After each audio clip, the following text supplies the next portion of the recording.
Vamos à conversa nesta revista de imprensa. Hoje é nosso convidado António Cardoso, Presidente da Câmara Municipal de Vieira do Minho. Bom dia, bem-vindo. Hoje, olhando para os jornais, é impossível fugir à questão do futebol. Estava à espera de ver hoje primeiras páginas um pouco diferentes?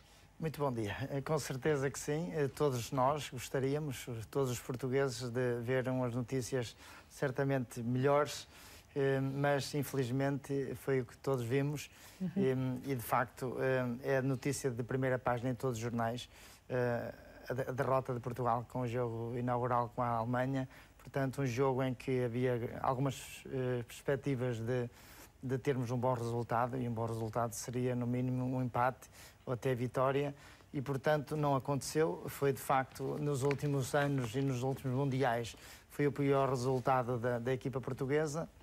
Uma seleção com muita qualidade, todos sabemos, que esteve bastante apagada, precisamente como diz aqui alguns jornais, aqui no Correio da Manhã. O Record, o jornal desportivo, diz mesmo um desastre, mas o desastre não foi só pelo resultado em si, dos 4-0, foi também pelas 3 baixas que nós vamos ter nos próximos jogos. Pela expulsão de Pepe e também pelas lesões de Hugo Almeida e também de Fábio Coentrão. Portanto, não tivemos uma tarefa fácil para a passagem à fase seguinte, mas estamos em crer que vamos consegui-lo.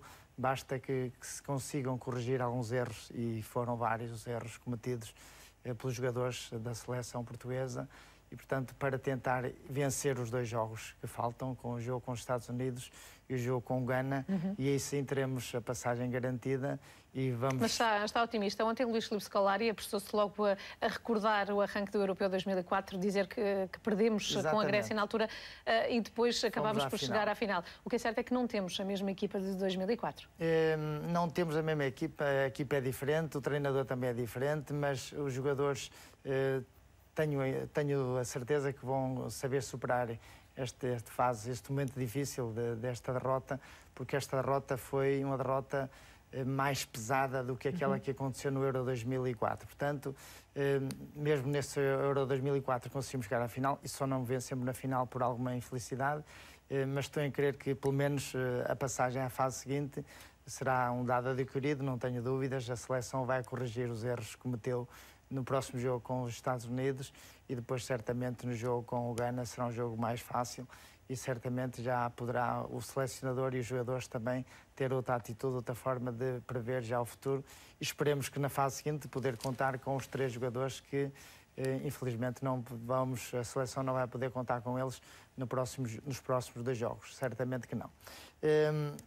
Gostaríamos que tivesse sido o resultado outro. A seleção da Alemanha é uma seleção muito forte, todos o sabíamos. Ela no ranking da FIFA está em 2º lugar, e Portugal também não está muito mais abaixo, está em 4º lugar. Esperava-se um pouco mais da nossa seleção, tal não aconteceu, mas esperemos que nos próximos jogos se venha a verificar uma inversão do sentido de jogo e essencialmente também dos resultados. Olhando para os jornais de hoje, há dados pouco animadores no que toca à demografia, no que toca ao número de nascimentos e ao valor da imigração.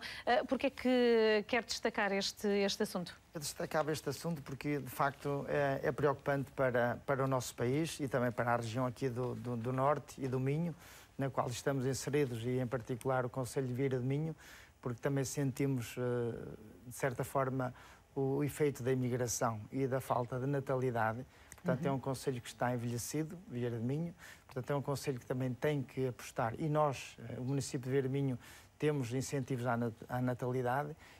Também vamos e estamos a tentar melhorar as questões do empreendedorismo para dar melhores condições de empregabilidade no nosso concelho, para, de facto, tentarmos inverter esta situação. Os números são relatados em quase todos os jornais, que de facto perder cerca de 60.000 pessoas, habitantes de Portugal, fruto da imigração, certamente que é muito. E associado a isso o facto de existir também uma baixa de natalidade acentuada, leva-nos a temer algumas preocupações, digamos, na questão da população ativa que o país precisa, e que, tanto mais grave ainda, que parte dessa imigração é a imigração qualificada e até mesmo bastante qualificada. Portanto, o país precisa, de facto, neste momento de crise, precisa, de facto, de massa crítica, precisa dos jovens que terminam as suas licenciaturas, de ter as condições aqui no país e para ajudarem também eles a reconstrução do nosso país e, portanto, é um fator muito, muito preocupante. Portanto, não Nós, só... até há bem poucos anos, ou ainda se faz muito isso, olhávamos muito e geograficamente o país à lupa, olhando e diferenciando, é certo, e isso ainda é expressivo, o interior do litoral, mas o que é certo é que estes dados mostram que grandes cidades como Porto e Lisboa também perderam muitos cidadãos.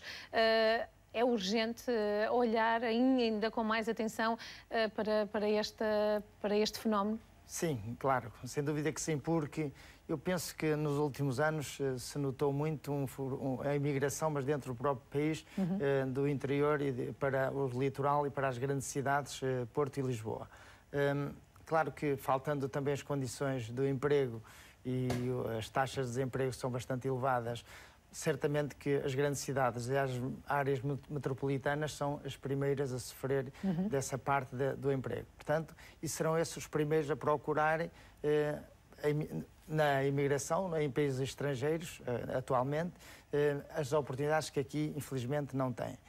Claro que nós também nos concelhos do interior sentimos, de facto, essa imigração, mas não se sente tanto como nas grandes cidades, porque houve nos últimos anos um grande êxodo das pequenas e médios concelhos para as grandes cidades. Portanto, aí certamente que se nota mais essa imigração, porque é onde existe maior número de população e os maiores ativos e também onde existe um maior, digamos, maior número de licenciados e que atualmente são esses que certamente estão a procurar as oportunidades fora deste país.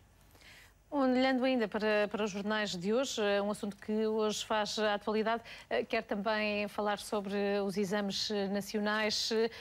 Os alunos já estão nas escolas, nono ano, ensino secundário, uma realidade necessária. É certo que ela que faz acrescer pressão sobre os jovens cidadãos, mas é necessário, na sua perspectiva, escrutinarmos os conhecimentos adquiridos ao longo de um ano letivo? Sem dúvida que sim, é uma aposta deste governo e julgo que uma aposta positiva, porque de facto é necessário aferir não só os conhecimentos dos alunos, como também das próprias escolas, ver até que ponto avaliar o sentido em que a educação vai e da forma que se vai conseguir os objetivos que o governo se propõe para dar os conhecimentos que são tão necessários para o desenvolvimento do país.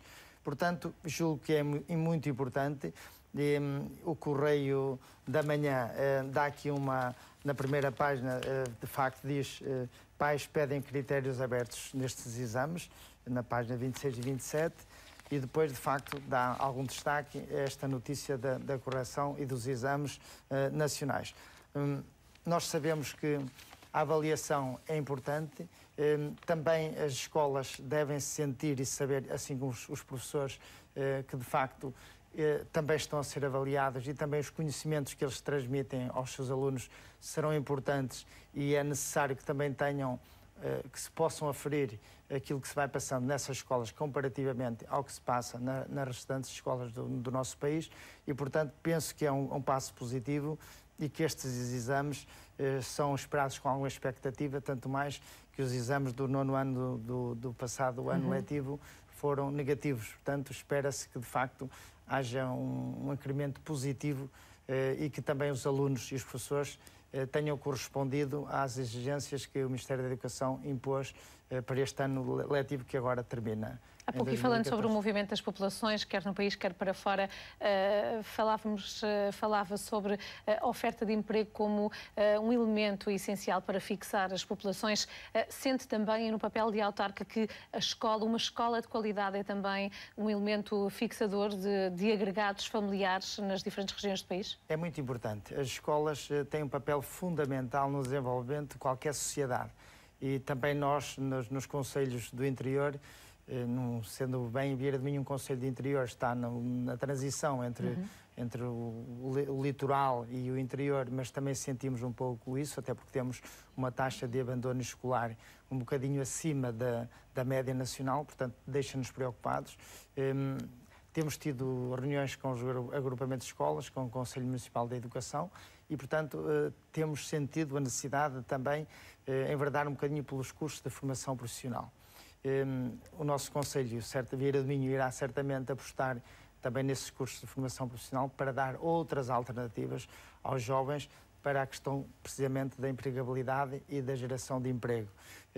É importante que este novo quadro comunitário 2020 vai trazer, não tenho dúvidas, vai trazer muitas verbas para aproveitar no empreendedorismo e na criação de emprego. É preciso que elas sejam aproveitadas, é a questão-chave. Exatamente, devem ser aproveitadas pelos municípios, pelo Estado Central, pelo Governo e por todas as entidades que, de certa forma, também estão envolvidas na educação. Portanto, é fundamental que tenhamos uma sociedade mais evoluída, mais culta, com maiores conhecimentos e mais conhecimento naquelas áreas que mais necessidade temos.